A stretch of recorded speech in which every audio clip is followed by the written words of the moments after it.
At Arizona State University, we're bringing world-class education from our globally acclaimed faculty to you. Earn your degree from the nation's most innovative university. Online. That's a degree better.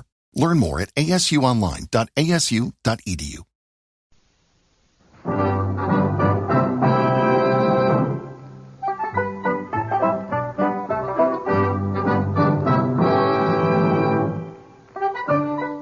In a moment, you'll hear James Stewart as the six-shooter. Just one of many fine programs brought to you each week on NBC. Tomorrow night, there's top comedy entertainment with the Bob Hope Show, the Phil Harris, Alice Faye Show, and Can You Top This with Senator Ford. Bob Hope delivers rapid-fire comedy routines, while Phil Harris and Alice Faye bring both mirth and music. It's a great Friday night lineup of comedy programs, all of them heard only on NBC. James Stewart as the six-shooter.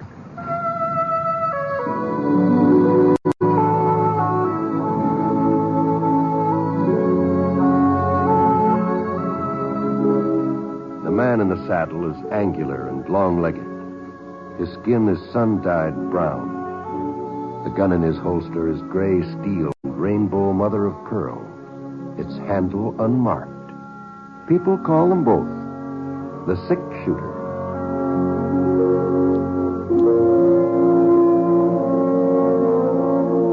The NBC Radio Network presents James Stewart as the six-shooter, a transcribed series of radio dramas based on the life of Britt Ponset, the Texas plainsman who wandered through the Western Territories, leaving behind a trail of still remembered legends.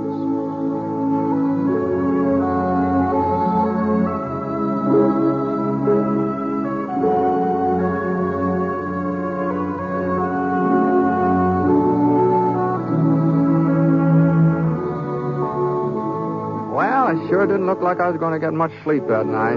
The Prospect Hotel was right in the middle of town, and from my room I could hear just about everything went on outside. Hold up a minute, George. And there wasn't much I could do about the noise either. It was too doggone hot to shut the window. The sun had been down for a couple hours, but there wasn't any breeze, and my room being on the second floor, well, the heat just seemed to sort of hang there. Whew. Boy. Well, along about 10 o'clock, I finally managed to doze off. I wasn't exactly sound asleep, you understand. It was just sort of in between, you might say. What the Sam Hill was... For a second, I thought maybe I dreamt that shot. And then I heard somebody come running out of the front door of the hotel and jump on a horse. And by the time I got across the room to the window, whoever it was had ridden out of sight. Well, I pulled on my pants. I headed downstairs.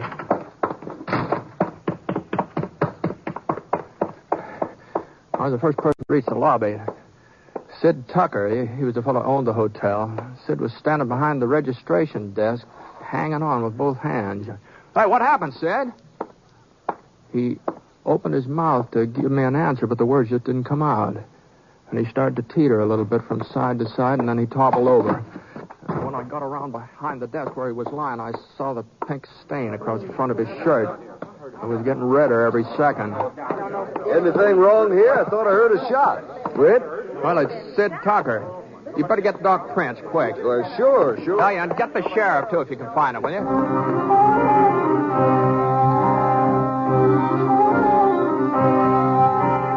I managed to carry Sid into the dining room, laid him out on the table.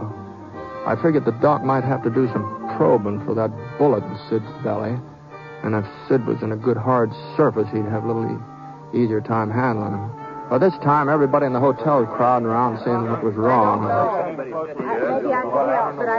Sid was still breathing, but there was a kind of a raspy noise with every breath he took, and the bleeding was worse than ever. Gee whiz, he was bad off, all right, no doubt about that. Well, it was about 10 minutes before Doc Prince got there. It seemed a lot longer, of course, but Let me through. it was just about that time. Now, just go on back to bed, everybody. Go on now. There's nothing you can do here. You'd just be in my way. Please, go on now. You stick around, Britt, if you don't mind. What? Well, I might need somebody to help hold him down. Oh, sure. Sid's going to be all right, ain't he, Doc? Well, I haven't even had a chance to examine him yet. Oh, now, come on, folks. Outside. Please, outside. I'll let you know what his prospects are as soon as I find out myself.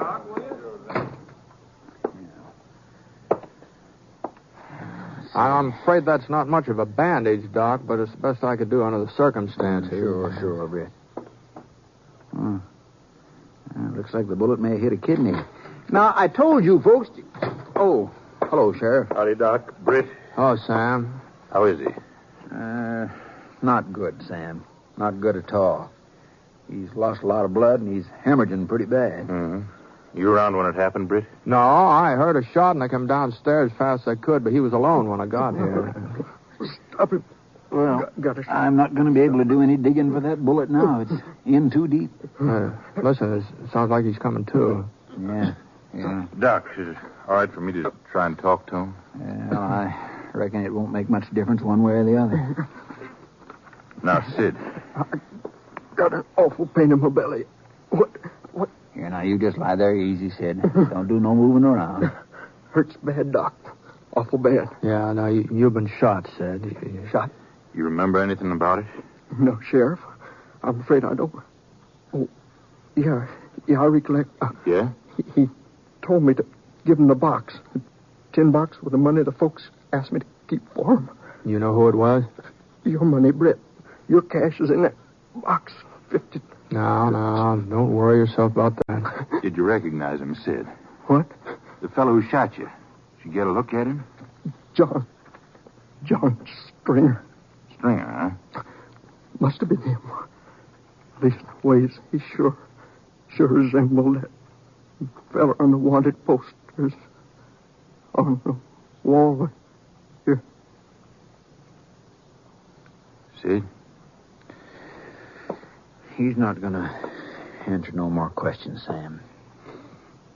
Yeah.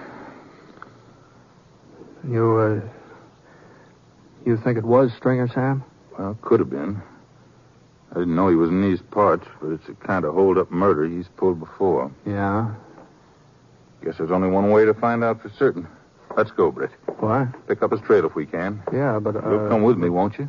Well, sure, Sam, but if you think you need me, but there are plenty of local residents who make up a posse without... I'm not taking a posse, Britt. Might be morning before I could get one together, and by then his trail would be cold. Stringer rides alone, usually. I reckon the two of us can handle him. Your horse in the stable? Yeah. Well? All right, Sam. I'll get Scar and meet you out in front, huh?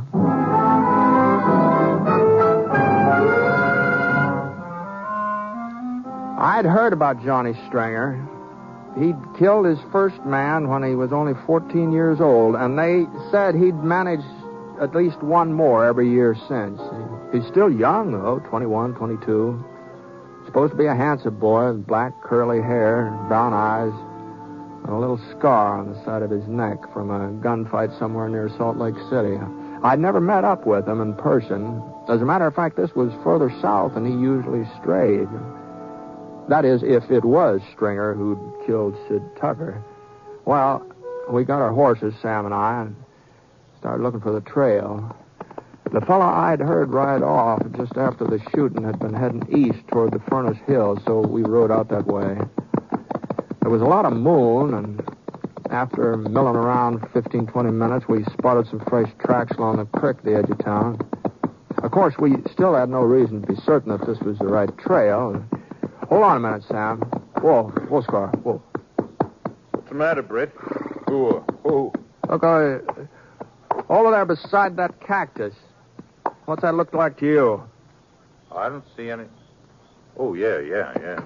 Easy, boy. Easy. That's the tin box Sid was talking about? Yeah, the kid must have shot the lock open. Empty, huh? Yeah. Probably got tired carrying it. Mm-hmm. Hotel should have had a safe. Been telling Sid Tucker that for years. Yeah, well, this box always served the same purpose. Up till now. Yeah, up till now. Sid said he was keeping some of your money for you. Yeah, a couple of months' pay. That's too bad. Oh, well, I'll get over it. Sid won't. Well, no point hanging on to this anymore, I guess. At least we know we're on the right track, Britt. Yeah, that's something. All right, Scar, let's go.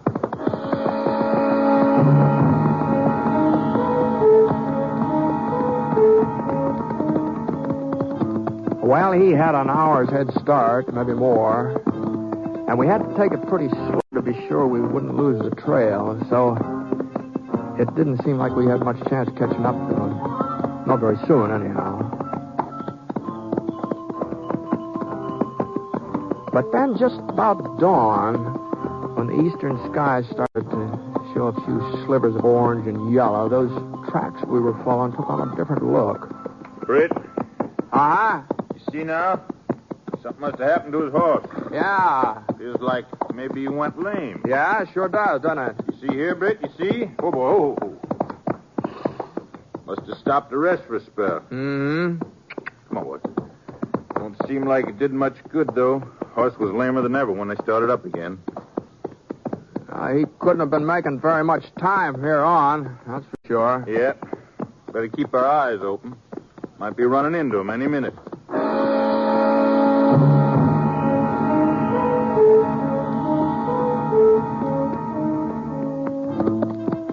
We were in the Furnace Mountains now, and the sun was coming up hot. Oh, this is going to be another scorcher, all right. You could feel everything start to warm up already.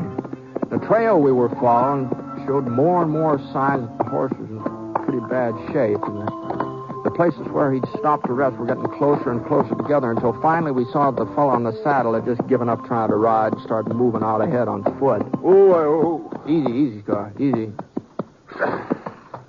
Might as well leave the horses here, Britt. You can't be much further now. Yeah.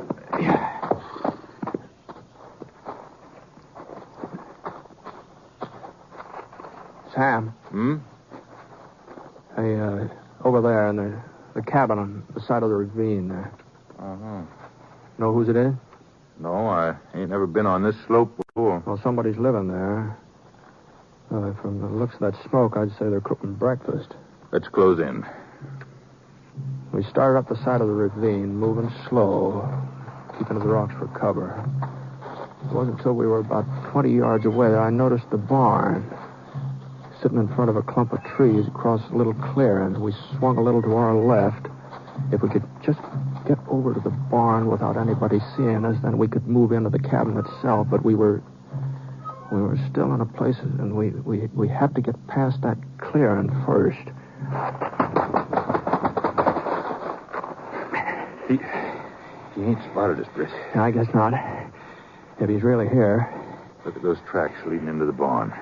Same horse we've been following. I'd stake my life on it. Yeah, they do look kind of familiar. Best thing we can do now is rush the back door to the cabin. If it's unlocked, we can be inside before he even knows what's happened. If it ain't, we'll have to shoot our way in. All right, Sam. You're calling the turn. It was about 30, 40 feet from the barn to the cabin itself. Sam rocked back on his heels, and he gave a lunge forward. He was a big man, but he sure couldn't move plenty fast. All I could do to keep up with him. The back door was unlocked, all right, and we charged inside like a couple of Texas steers. Get your hands up. Get them up quick. Mother, the careless. Well, who are you? Who are you? What are you doing here? Why'd you break in like this? Well, now, we don't mean any trouble, miss. Then why did you come? Well... You think to rob me, no? Well, I have nothing to steal. You have picked the wrong cabin, senor. Yeah. Sort of looks like maybe we have.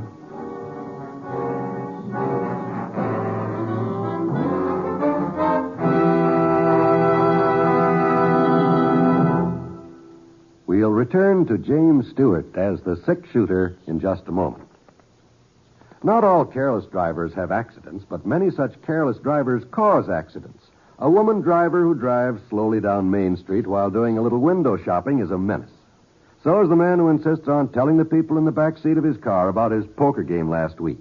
It's no wonder that ordinarily cautious drivers start to lose their tempers and take dangerous chances to pass these careless drivers. When an accident results, the person who caused the accident probably won't even be touched. So the National Safety Council says if you want to window shop, get out and walk. If you are too busy describing one of your sterling feats to pay any attention to traffic, get out and walk. The driver's license you have does not give you the right to endanger the lives of your passengers or other human beings.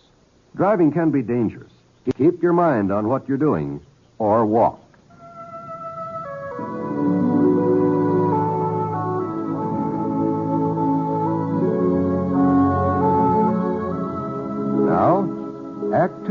of The Six Shooter, starring James Stewart as Britt Ponset.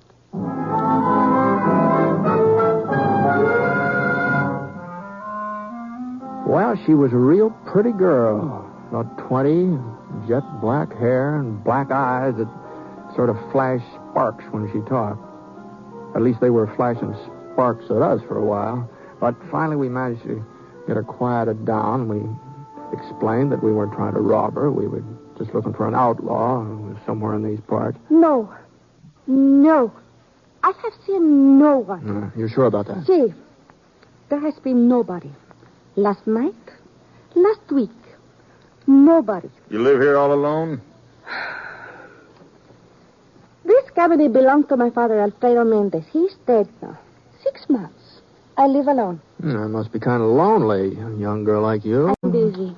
I take care of cows. I plant seeds. There will be food for winter. Well, I think I'll take a look around outside. The barn, maybe. Well, you look there. I tell you, there's no one. Yeah, that's what you told us. Want me to go with you, Sam? No. You might check the rest of the cabin, though, Britt. Sure. You think I lie?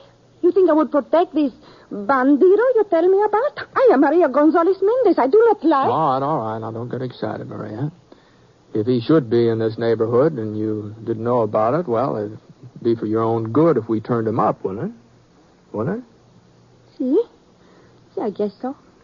But your friend, he does not trust me. Well, Sam's a sheriff. He can't afford to take chances.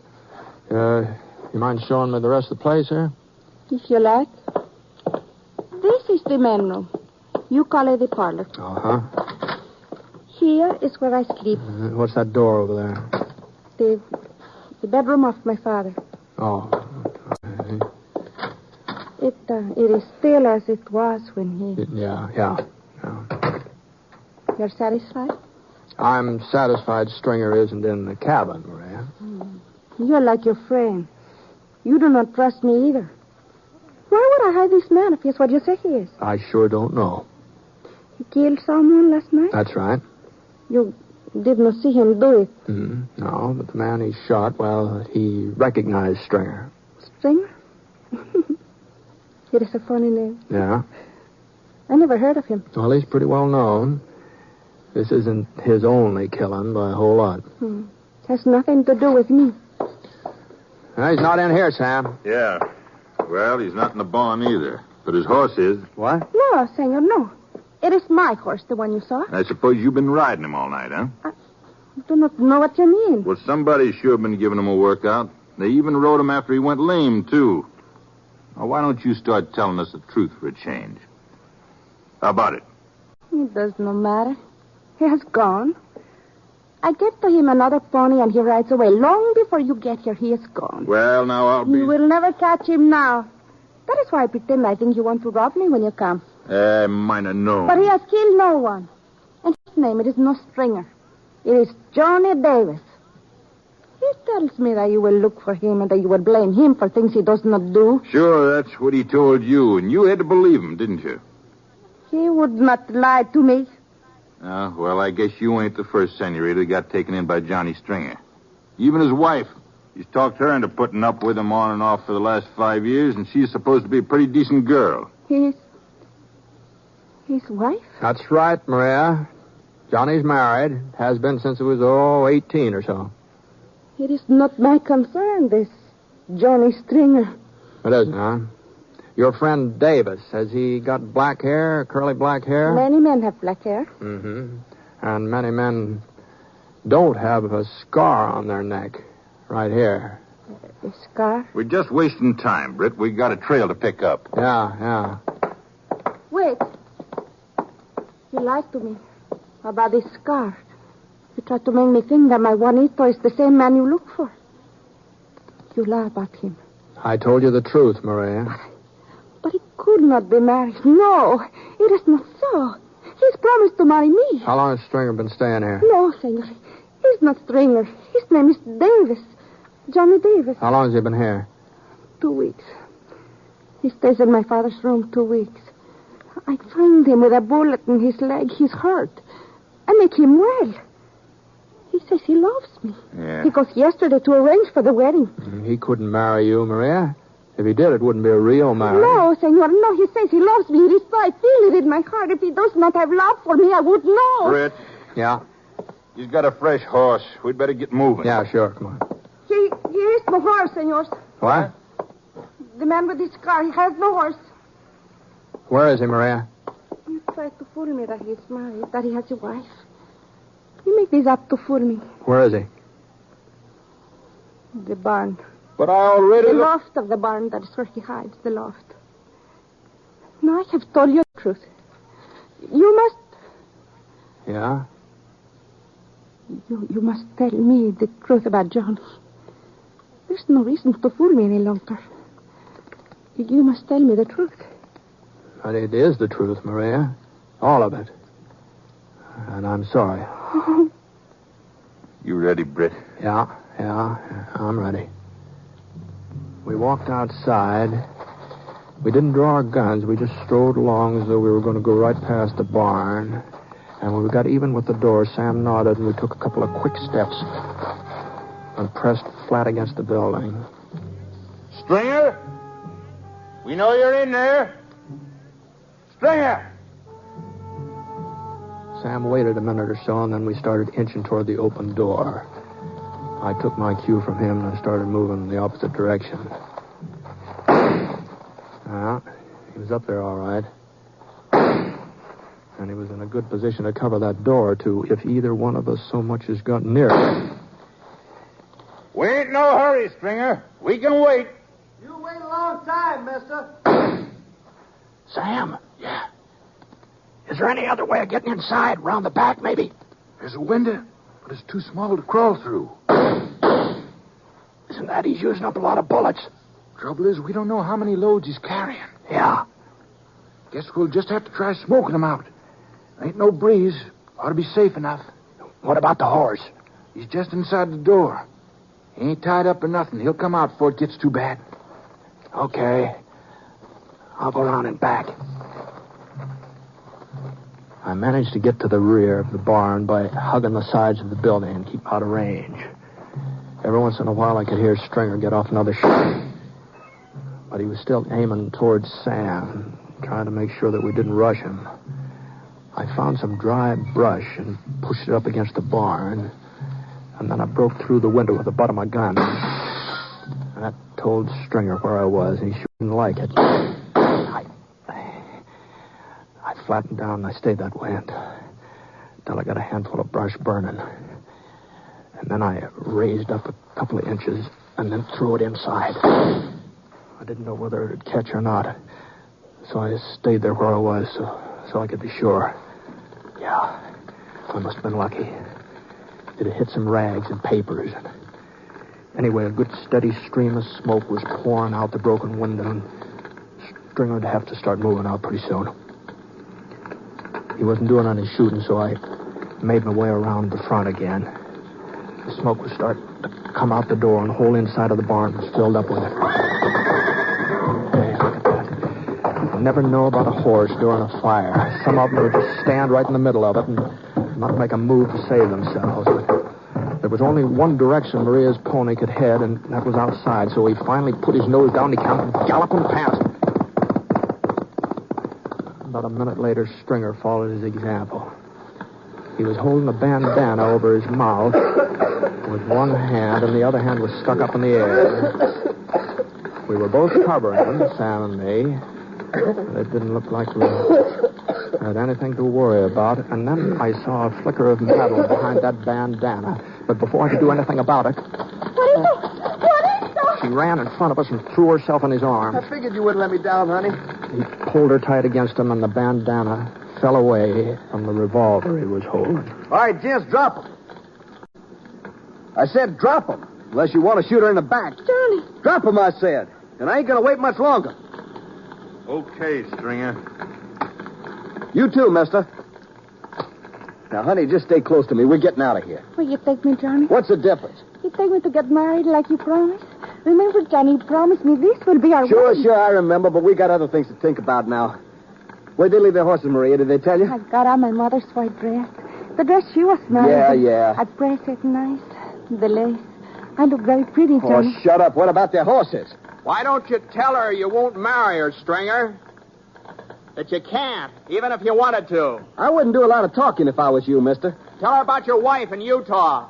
And some of the other girls have helped you over a tight spot.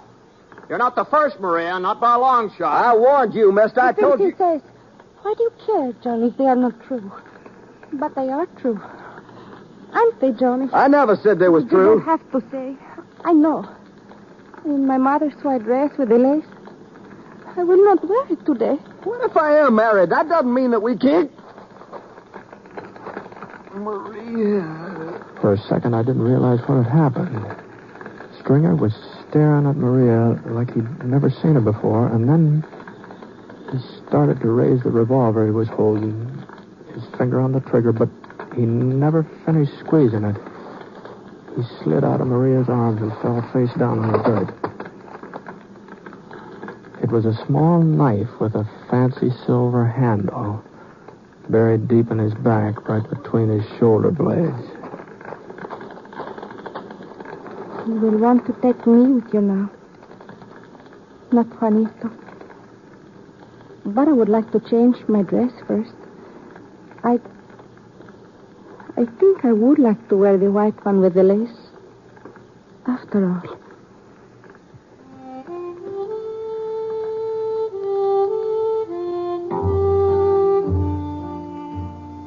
Well, we waited around till we were sure the fire was out, and then we took Maria back to Prospect. I don't know whether what she'd done was murder or not. Stringer was holding a gun on us. Maybe she saved our lives. And he sure had it coming to him. There wasn't much doubt about that. I gave Judge Ricker a statement, and then I left Prospect. I guess if there was a trial, Maria must have come out of it all right. At least I hope so.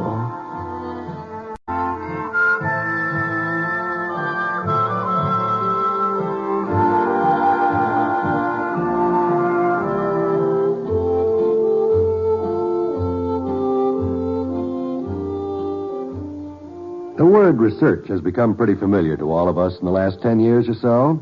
But have you ever stopped to think what research, especially medical research, means to you personally? Without research, we would have no penicillin or any of the other wonder drugs. Research is also the most important weapon in the fight against mental illness. And mental illness today afflicts more than 9 million people. Already, research has opened up leads for preventing many mental illnesses, and research has shown us speedier and more effective ways of helping mentally sick people to get well. Research scientists say we can be hopeful, but they need help from us. They need money to carry on research. If we help science, science can give us a much better chance to escape mental illness and to cure mental illness if it should strike. If you'd like to help, give to the Mental Health Fund in care of your local postmaster.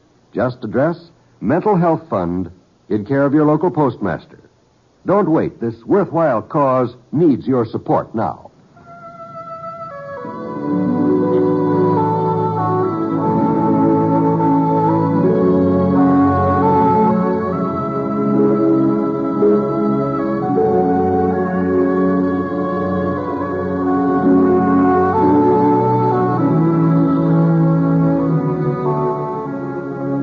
The Six Shooter is a transcribed NBC Radio Network production in association with Review Productions. It is based on a character created by Frank Burt and is written by him.